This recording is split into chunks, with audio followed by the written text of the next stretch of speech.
As we embark on the third month of living under COVID-19 lockdown, parents and their kids may be getting on each other's nerves. If you're a parent working from home, you might be battling with your children and/or your spouse for computer access. As your youngsters are trying to finish their school year via remote learning, maybe you're feeling stressed that there will be no summer camp this year and certainly no big out-of-town vacation. And if you're an essential worker, the fear of getting infected or infecting your family members has to be a constant burden. Are there any new tips or tricks for coping? What about sharing space with other families, which is catching on in some areas? Is this advisable?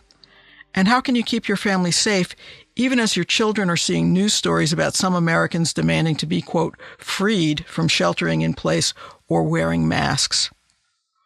Welcome to Speaking of Psychology, the flagship podcast of the American Psychological Association.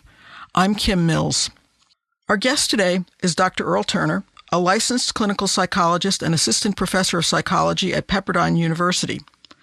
Dr. Turner teaches courses on clinical psychology and multicultural issues. He is also an authority on child psychology and is president of the Society for Child and Family Policy and Practice, which is a division of the American Psychological Association. Thanks for joining us, Dr. Turner. Thank you for having me. Let's start by talking about the fatigue that families must be feeling after sheltering in place for more than 2 months. As you're out talking and writing about families and COVID-19, what are you hearing about new pressures that are building up in some households? Yeah, that's a great question. I think one of the challenges is that, everybody obviously is sheltered in place. And so it makes it much more difficult for you to be able to find space to be alone. And so I think that is a unique challenge that we are not accustomed to given the current situation. So I think trying to figure out ways to make space for each other to be able to get a break is something that a lot of families are really struggling with right now. What advice do you have for parents who live in states or communities that are starting to open up? How can they protect themselves and their families, but also convince their kids that practices such as sheltering in place, wearing masks in public, and staying 6 feet apart are not necessarily over? Yeah, I think that's very important to make sure that you continue to talk with your kids about this is still uncertain times and that we don't know a lot about how this virus is being spread. Obviously, we don't have a vaccine or cure yet for it. And so I think talking with children about, we have to try to expand our ability to get outside of the home, but in a safe manner. And so that includes making sure that we continue to maintain physical distancing, that we wear our masks, that we continue to wash our hands, that we use sanitizer and all of those things as a way to continue to protect us and also limit the possibility that we may get infected with the virus. Is there some way to communicate with kids about these things without getting them stressed? Yeah, that's a great question. I think, obviously we don't know much about the virus and how it spreads. So I think it's important to make sure that you continue to communicate to kids about how necessary it is to maintain physical distancing even when you're out in public, and that you also continue to, wear your face coverings, and that you also continue to engage in hand washing to limit the possibility that you may contract the virus. Some countries, such as Canada and New Zealand, have introduced something that they're calling the double bubble, where two families join together. Then this allows their kids to play face-to-face, and maybe the parents divide teaching responsibilities, and they all share meals, and basically they're allowed to socialize more. Do you think this is a good idea? Are we ready for this? That's a hard question for me. I think on one level, we know that personal connection and relationships are important. And obviously, doing that in person is much easier than virtual meetings. And so I think I understand the perspective of the benefits of that.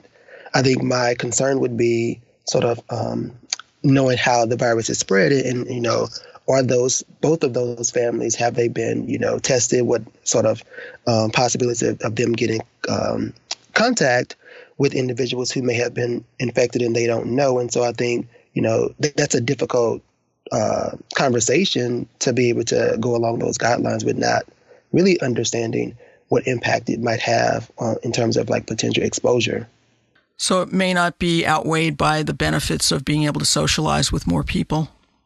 Right. I personally don't think that it's quite as safe to sort of move along those lines yet, when we don't really know, because we know that people can be infected and not have symptoms. And so I would be concerned about that. The issues facing families where a parent is a first responder or a frontline worker are quite different from families where parents are teleworkers. Now, I've read some news stories about some parents who are spraying themselves all over with disinfectant before they go back into their house, or they're living in separate quarters. How can parents manage the anxiety of children who are witnessing this behavior? Yeah, I think, for most kids, if you are really open with them about the reason behind engaging in these behaviors, that it reduces some of their anxiety. And so I think for some parents, particularly those that you mentioned that may be essential workers and have to leave the home, is that it may be difficult to sort of describe your reasoning behind that, or you may decide not to sort of have a lengthy conversation with kids about why you're doing that. So I think to reduce their anxiety, it's helpful to talk about why you're doing this, what the plan is for when you do return home, so that, you don't have kids rushing to maybe hug you when you walk in the door. So that way you can have an opportunity to disinfect and change clothes and those types of things. So I think having a plan and creating some of that structure really is helpful to reduce some of that anxiety for kids. Children of all ages are picking up on the fact that many people are dying from this coronavirus. How can parents manage their kids' fears as they are exposed to this daily drumbeat of a death count? Yeah, I think, for me, as someone who talks with parents often about kids witnessing things that could potentially be traumatic, is that you do want to limit the amount of exposure to watching these things in the media, or if it's an adolescent, having some, monitoring of their access to social media where they may be inadvertently exposed to some of this information, is that may be one way to sort of help with that. The other way is really if you are connected to someone who maybe dies from COVID-19, is that you sort of talk with kids about, their emotions and feelings around that. Obviously, people experience grief differently. And so for kids, it might be difficult to understand if they are having a emotional reaction to that loss. And so I think talking with them may be one way to at least explore and understand, what emotions they may be having related to some of those situations. A moment ago, you talked about the possibility that a family might have experienced a death, and about talking to children about it. Is there a danger if you try to suppress that, if you keep it a secret from a child, that maybe, grandma died? Yeah, I think, one of the big difficulties about grief is that families sometimes struggle about how much information should they give a child around, a death of a loved one. And so I think it's helpful to talk about that grief, but also celebrate the life of that person. And I think that can be one way to make sure that they have a healthy grieving process. So I think it's important to have some conversations around it. A recently published study out of China found that children confined at home by the lockdown have elevated rates of depression and anxiety, which is raising concerns about the risk for American kids as the pandemic sweeps our nation. And I'm just wondering, what are the signs of depression and anxiety in children that parents should be looking for? Yeah, that's a great question. Obviously, we will have to continue to collect some data on outcomes associated with children that may be isolated due to stay-at-home orders during the pandemic. But I think in terms of the anxiety, that if kids begin to become more clingy, so, constantly wanting to be around parents and not sort of having them out of sight, that might be something that might be sort of a warning sign about additional concerns. Also, if they are having difficulties, sleeping, whether that's falling asleep at night or maintaining their sleep throughout the night, that might be also an additional concern around anxiety, because what happens is that because they're worried, their brain is constantly thinking about those things. And so it's hard to sort of turn that off. And so because of that, they may have challenges with sleeping. And then in terms of the depression aspect, I think children may begin to, talk about themes of death or dying or, being hopeless about things never getting better. And if you notice some of those signs, it may be important to reach out to a mental health professional. Does it help in any way for parents to try to make games out of some of what's going on? I think it's important to keep them entertained. And I'm not sure exactly how, beneficial it might be to make a game about coronavirus specifically or COVID-19. But I think in terms of helping them navigate, this stressful period, that might be helpful. And maybe part of the activity may be around identifying things around steps to sort of keep yourself safe. And that might be helpful as a strategy to increase safety planning. I guess I was thinking more about singing while you wash your hands or, just any kind of a ritual that you might have around getting your masks on or something silly like that. Yes, no, I think that's great. I think especially for younger kids because it helps them sort of remember steps and things like that. And obviously with the hand washing, for example, we've talked about this sort of length of time that is appropriate to wash your hands. And so if the song sort of fits that time frame, then that also helps, get kids engaged in that activity. So I do think that is a great way to help them to maintain some of those things to help them be safe. So I know you do a lot of work looking at multicultural families. Could you talk a little bit about how the COVID-19 pandemic is affecting them specifically? What are the challenges that they face? Yeah, I think one of the challenges is that maybe is not talked about as much in the media is about multi-generational families. And so if you have families that include, grandparents, aunts, uncles, cousins, et cetera, that may be in the same home, that makes it much more difficult when we think about some of the guidelines around physical distancing and things like that. And if people may have to leave the home for work, et cetera, then those may be additional challenges because it may make it much more difficult to sort of maintain some of those things in terms of, exposure that people may have been in contact with. So I think that's a definite concern that may be an issue for those families. And obviously, when we talk about older adults who may also be at a much higher risk, if you have those individuals in the home, that could potentially increase some anxiety for kids for fear about, their grandmother or grandfather being impacted by COVID-19.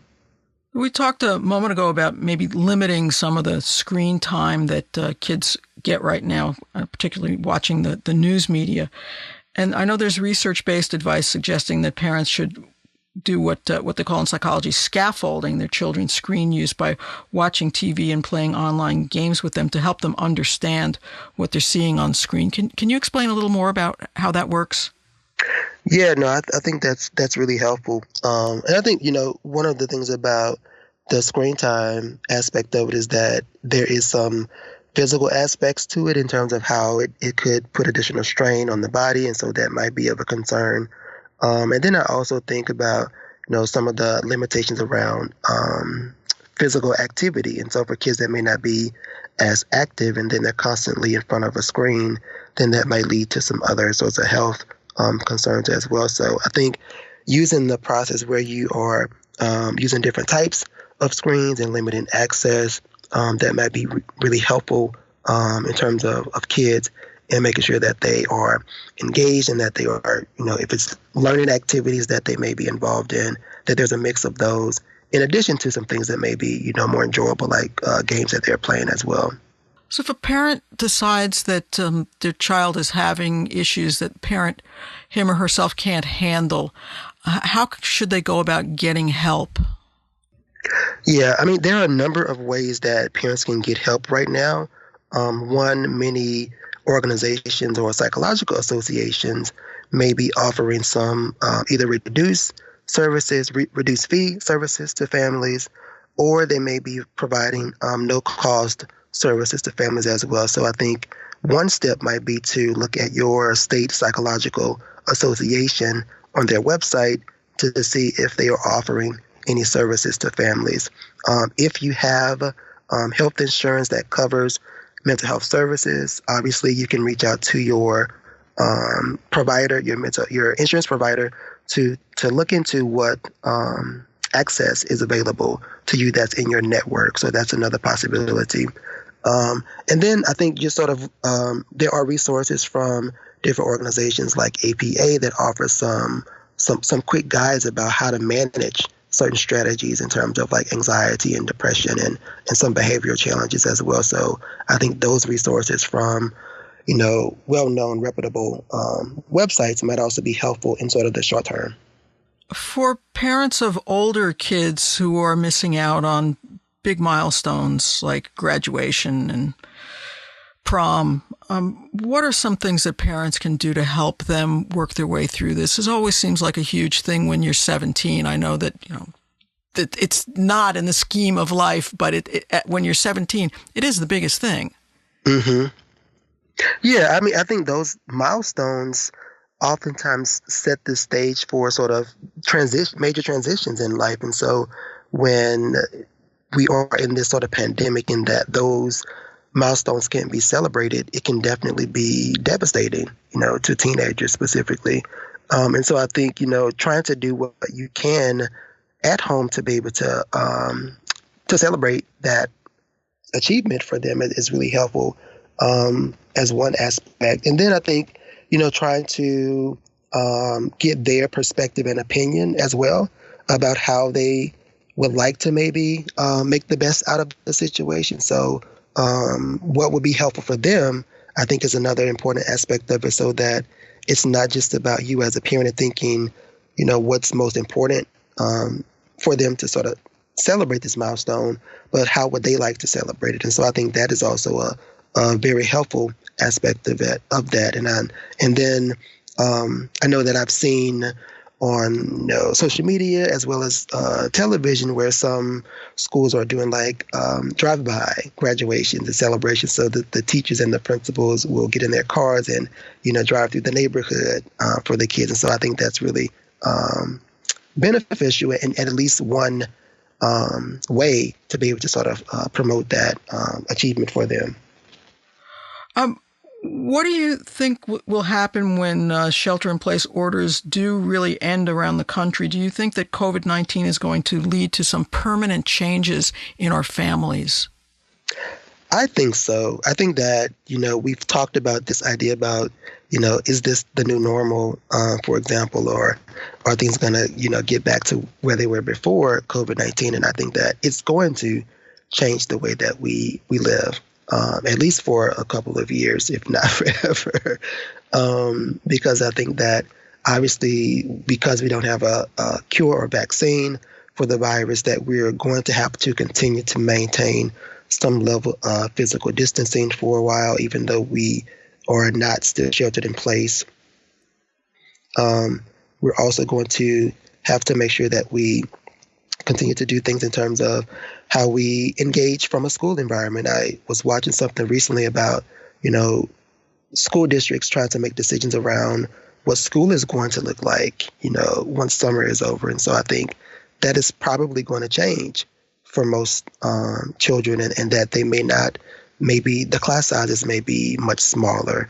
Maybe there's shorter days in the school week. And so that's going to impact parents and, what happens with their work days.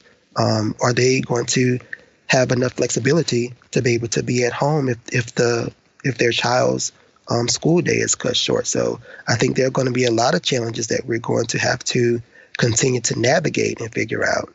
Yeah, these are really confusing times. Yes. Some people are warning that we may experience a kind of mental health pandemic as a result of the coronavirus pandemic. And at a minimum, we should probably expect to see an increase in post-traumatic stress disorder, especially among those frontline workers and the first responders and also people who've lost their jobs. How can psychology help mitigate these impacts? Yeah, I think, a lot of conversations have been around psychological first aid for a couple of years. And so I think that's one way that psychology can be helpful to at least reduce the risks that may be associated with mental health challenges post. Yeah, can you explain what that means, psychological first aid? Yes. So psychological first aid is a concept that I believe originally developed around sort of response to national disasters and what can we do to help those people cope with those situations, such as, maybe hurricanes or things like that. And so when we apply that to situations such as the pandemic, is really providing resources about what are some ways to, one, recognize signs of increased psychological distress or anxiety or depression, and then what are some strategies or tips about how to cope with those situations in the moment. And so I think sort of applying psychological first aid to COVID-19 and the pandemic is that we really do need to be mindful about getting out resources to people now about what are some early warning signs of, your body letting you know that something needs to happen and be different. And so I think from the sort of anxiety perspective, we need to recognize that, if we start to feel muscle tension, if we start to feel like, we're having breathing difficulties in a situation because we are stressed and worried,